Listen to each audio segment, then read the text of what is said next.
Hey guys, Katie, come back with another video, and in today's video I'm going to be breaking down the best plays of DFS for Week 12 of the NFL season. All numbers, all the projections are off of rotowire.com, so the link will be in the description for that, and then also in the link to the description will be my Instagram and my Twitter. Go ahead, follow, like, and subscribe to this channel, and let's go ahead and start breaking them down, starting with the quarterbacks. For this slate, for this video, basically what I did is I separated each position besides tight end and defense into three ranges. It was like a high tier, a middle tier, and a low tier, basically based on prices of the top plays for each one of those. So we're going to go ahead and jump into it, starting with quarterbacks over $6,001. The first one I have is probably going to be the most chalkiest quarterback on the slate, Matt Ryan, projected 24.12 points at 6.7K. He's going up against the Tampa Bay Buccaneers, which their defense cannot stop passing, which Matt Ryan is a passing quarterback. That's a good chunk of their gameplay, especially with Julio, with Ridley, with Gage. I'm really liking the stack with Atlanta. It's going to be very, very chalky. But I'm liking all that. I actually forgot to put Gage in this video. Whoops. But Tampa Bay can't really stop much. This is probably going to be a shootout. That's why on the third one I have Jameis Winston as well. I'll get to him in a minute. But Matt Ryan's probably going to be the most chalkiest one. I'm really liking him today. Russell Wilson is in there. He's projected 22.62 points. I'm not sure if I get to him as much. He's the most expensive quarterback on the slate. Only $100 more than Matt Ryan, but Matt Ryan I feel like has a lot better of a spot. Philadelphia's secondary has been getting better over the past couple of weeks, and it might be a little bit tougher for Russell Wilson to get some passing yards. He does have the rushing upside, which could help him in this situation, but I think I would prefer Matt Ryan over Russell Wilson. And then for the other side of the Matt Ryan game, we have Jameis Winston, projected 20.70 points, 6.2K Atlanta. Running him with either Godwin or Mike Evans would be a very, very smart choice. And this is obviously this Atlanta Tampa Bay game is supposed to be a shootout. The game stack is going to be very, very chalky. So if you want to go there, you have to have some really good one-offs that really go off. I'm not sure if I necessarily get to as much Atlanta Tampa Bay game, just because I want to try to go towards the less chalky areas, try to win the GPPs more that way than with the chalk. Next one I have is Drew Brees, projected 20.20, pairing him with either Michael Thomas. I have Alvin Kamara is going to be another good play. So he's against Carolina. Carolina has struggled the past couple weeks, especially last week against the Falcons, only scoring 3 points. I think that's a spot I want to go to with Drew Brees at 6.6K. And then the final one above 6K that I want to talk about is Josh Allen, who was a part of the millionaire lineup last week, and for a good reason. He had like 32 points. And overall, I do like Josh Allen. Pairing him with Brown might be a good option this week against Denver, which is not the strongest of teams, but they probably could get a little bit of defense against them. So you might be able to get to Allen if you want to. Go ahead. But we'll go ahead and jump into the next range of quarterbacks, starting with the highest projected Baker Mayfield going against the college team of the Miami Dolphins. The Dolphins are just so bad. Projected 22.87 at a salary of 5.9K. I like going there. Pairing him up with Landry, pairing him up with Odell. Can't really go wrong. That's probably going to be another very, very high-owned stack this week. Just because they're going up against Miami. But Baker Mayfield, yeah, he's probably going to be one of the best plays of the week. Tom Brady, I put him in there. He's going up against Dallas. I normally don't go to Tom Brady just because he throws to like 16 different receivers in a game. Not really a spot that I probably want to get to today. But another one I want to go after is Dak Prescott.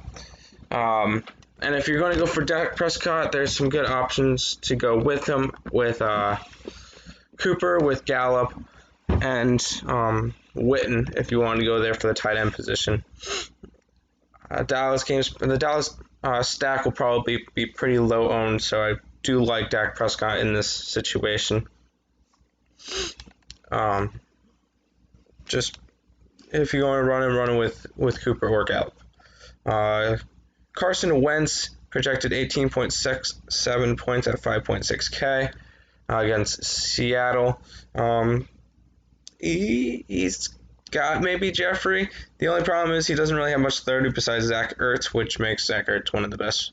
It makes him the most expensive and the best pay up option in tight end.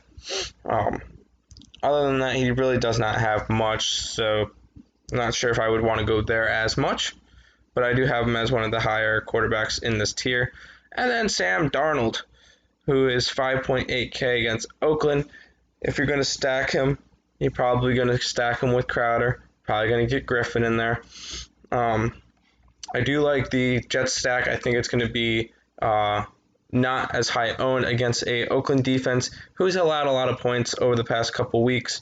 Also, Oakland scores a lot themselves, so I'm expecting this Jets-Oakland game to be maybe a little bit more of a shootout. So maybe a game stack from this one might be a good option. But if you're going to run like a Darnold, Crowder, Griffin, run it back with like a Williams from Oakland or a Waller from Oakland. So options there. And the bottom range quarterbacks, I personally probably wouldn't go to any of these. I just put them in there for some value quarterbacks. I definitely would want to pay up in quarterback, seeing that your options are either Ryan Tannehill, Mitchell Trubisky, Kyle Allen, or Dwayne Haskins. Don't go to any of these guys. Pay up for quarterbacks. Tannehill's not a strong quarterback. Trubisky, out of the four, would probably be the best options. He's going up against a horrible Giants defense. So if you're going to play one, do Mitchell Trubisky, but honestly, I wouldn't even bother with any of these guys. They're probably not going to have too good of games. So moving on to halfbacks, and we're going to go 7,500 plus tier. Christian McCaffrey, enough said. Alvin Kamara, projected 22.82 points at 8.2K. He's going up against the Carolina Panthers. I'm expecting New Orleans to be up early and often and by a lot, so you're going to see Kamara getting a lot of rushes, and you should see him out of the passing game as well. I do like the position here for Kamara.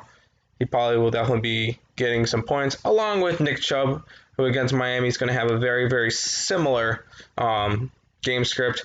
You're going to see Cleveland go up early, and they're going to run the ball a lot. So you can see that. The next two, Saquon Barkley and Ezekiel Elliott. Chicago's defense is not the strongest, so I definitely think that maybe Saquon Barkley could get something off, but man, he has struggled the past couple weeks. Against the Jets, he had, 13 rushes for a yard. Yeah, it was a little bit of a struggle to watch. Yeah. Hold on, turn you off. Cool. And then Ezekiel Elliott, which is going up against New England. I have a feeling if Dallas is going to score, it's going to be through Zeke. New England is very, very good against the pass. The rush, I think, is the only way that Dallas is going to get good points off of New England. But we'll have to see what happens. And Ezekiel Elliott's definitely a good option for halfback. Next tier, we got 6K to 7,400. Le'Veon Bell is always in discussion every single week. He's projected 16.7 points, 6.4K going up against Oakland. He is a presence in the running game. He's a presence in the passing game. Definitely could see a lot out of him. against Oakland, where their defense is not necessarily the best. So I definitely see Le'Veon Bell as a good play. If you wanted to stack him with Darnold, that's another option as well. Leonard Fournette at 7.3K against Tennessee. He's going to get the volume. He's going to get the usage. He's going to get a little bit in the passing game. But for 7.3K, I do believe you can go elsewhere and have a better option. Say Chris Carson, because with Philadelphia going up against Philadelphia, Philadelphia's pass defense is pretty good. You're going to see a lot of rushes probably from Chris Carson, and Russell Wilson as well. So I feel like Chris Carson might be a better option than Leonard Fournette. And then below him, you got Josh Jacobs, projected 13.92 at 7.4K. Once again, Carson's probably a better option. Henry's probably a better option. Bell's probably a better option. Because Josh Jacobs is going up against a New York Jets team who is a very, very good run defense. Look what they did to Saquon Barkley the other week. But the Jets are really bad at defending the pass, so that's where you're going to get more Oakland receivers and maybe even Waller.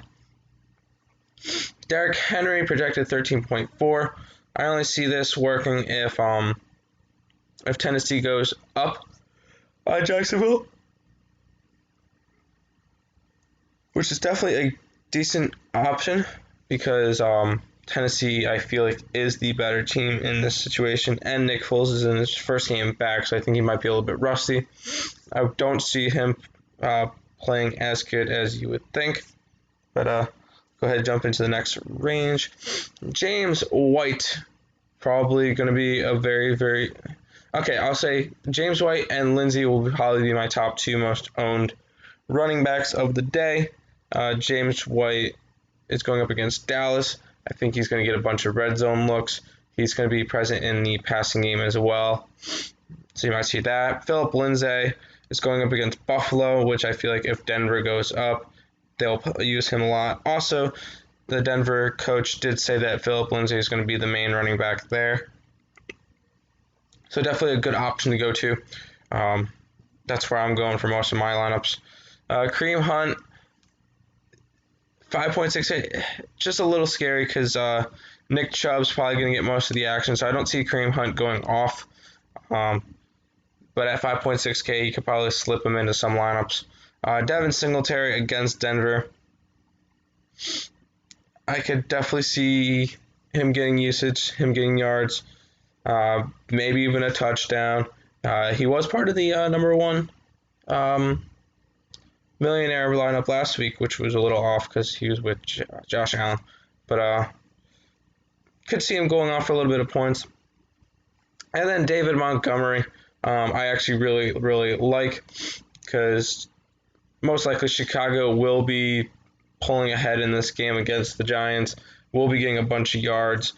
Will be getting a good chunk of his points in the second half, most likely. He could even see the end zone, so I definitely like David Montgomery in this situation. Sorry, it's currently... Oh, it's 10 o'clock already. But, yeah, we'll go... I like David Montgomery in this situation. On to wide receivers. These are all your basic ones. Michael Thomas, Jones, Evans, Godwin, Lockett. I don't think I have to go into a lot of detail with these guys. Play them if you can. Julio is going to be one of the most owned players. Michael Thomas has always had good weeks. Mike Evans, Godwin, flip a coin, pick one, and Lockett, pair him with Russell Wilson. Not really much for me to say that you guys don't already know about these guys. 6,000 to 7,000. Odell Beckham Jr. going up against Miami.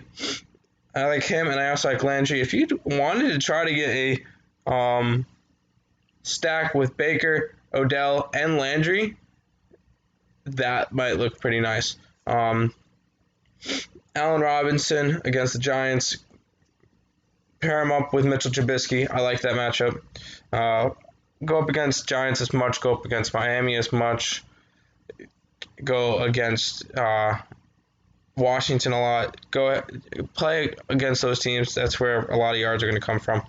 And then Calvin Ridley coming off his big week against who do they play again? New Orleans. No. Sorry, Carolina. Big week off of Carolina, scoring 30-something points. Going up against Tampa Bay, and I could see another big performance out of him. 6.5K. I might want to go to Gage instead, but who knows? DJ Chark 15.3 points against Tennessee. With Nick Foles back, I could definitely see DJ Chark getting a lot more targets. Overall, I think he's going to do a little bit better with Nick Foles on the field instead of the mustache. So I could definitely see DJ Chark being a good option for today. And anything 6K lower, by the way, add Gage onto the bottom. He's at 3.7K. I like him today. Forgot to put him in there.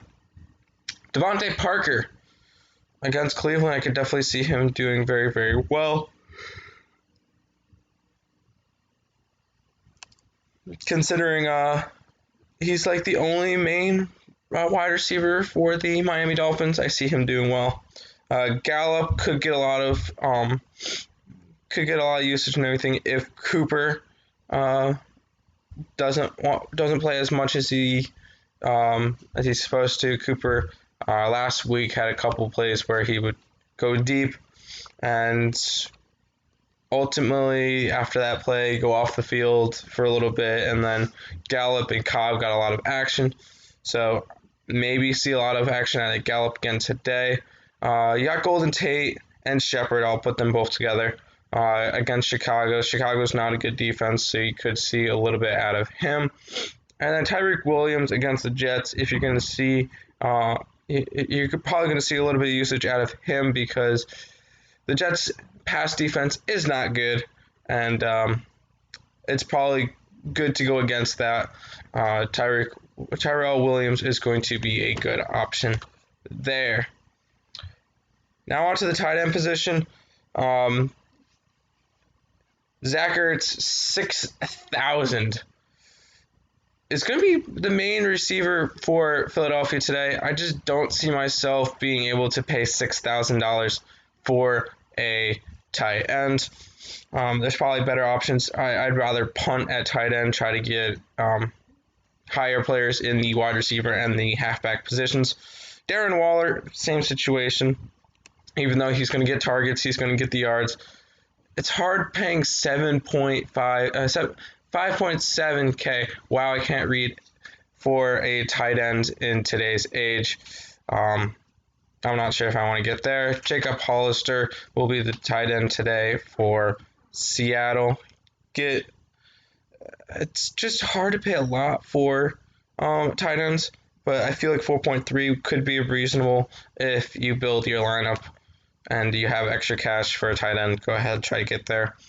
Dallas Goedert is going against Seattle, so I like that as well. He'll be another option for Carson Wentz, who is hurting on his receivers. And the final one is Noah Fant for Denver, going against Buffalo. Could be a good option for him. There's not really much in Denver for receiving, so Noah Fant might be a good option at 3.9K. And then defenses, even though they really don't matter, those are my top 5 for today. Bears, Steelers, Saints, Bills, and Browns. Bears are against Giants. Steelers are against Cincinnati. New Orleans is against, Tampa? I don't remember off the top of my head. Carolina, sorry. Buffalo against Denver, and the Browns against Miami. Those are my options for today. Those are all my top plays of the day. Let me know what you guys think. And my camera's way off. Sorry about that. Make sure to like, comment, and subscribe on the video. And I'll see you guys tomorrow for some NBA. Peace out, guys.